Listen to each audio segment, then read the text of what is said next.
Supreme কোর্টের appeal বিভাগের সাবেক বিচারপতি এইচ.এম. শামসুদ্দিন চৌধুরী মানিককে আদালতে নেওয়া হয়েছে।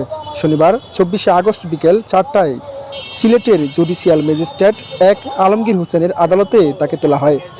প্রত্যক্ষদর্শীরা জানায়, সাবেক বিচারপতি মানিককে আদালতে তোলার সময় অনেকে তার দিকে ডিম ও জুতা নিক্ষেপ করে। এ সময় কয়েকজন হামলার চেষ্টাও চালায়।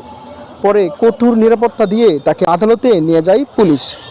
এর আগে শুক্রবার 23শে আগস্ট রাতে অবৈধভাবে সিলেটের কানাইঘাট উপজেলার দনা সীমান্ত দিয়ে ভারতে পালিয়ে যাওয়ার সময় সাবেক বিচারপতি মানিককে আটক করে বিজিবি। পরে আজ ভোরের দিকে সিলেটের কানাইঘাট দনা সীমান্ত বিজিবি ক্যাম্পের সদস্যরা তাকে কানাইঘাট থানায় হস্তান্তর করেন। তার বিরুদ্ধে মামলা করা হয়েছে বলে জানিয়েছে পুলিশ। এদিকে সাবেক বিচারপতি মানিককে আদালতে নিয়ে আসা হচ্ছে এমন খবর পেয়ে শনিবার দুপুর থেকে ছাত্রদল সহ বিভিন্ন দলের নেতাকর্মীরা আদালত প্রাঙ্গণে উপস্থিত হন। তারা ফাঁসি চাই বলে স্লোগান দেন।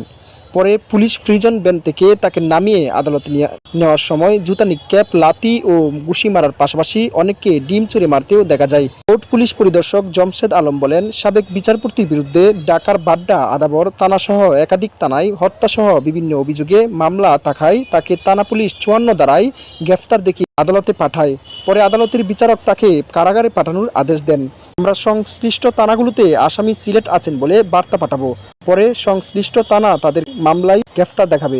তিনি আরো বলেন, সাবেক বিচারপতি হিসেবে জেল কোড অনুযায়ী আসামিকে সব ধরনের সুযোগ সুবিধা দেওয়ার জন্য এর আগে শুক্রবার 23শে আগস্ট রাতে অবৈধভাবে সিলেটের কানাইঘাট দনা সীমান্ত দিয়ে ভারতে পালিয়ে যাওয়ার সময় সাবেক বিচারপতি মানিককে আটক করে বিজিবি। শনিবার ভোরে তাকে কানাইঘাট থানা পুলিশের কাছে হস্তান্তর করা হয়।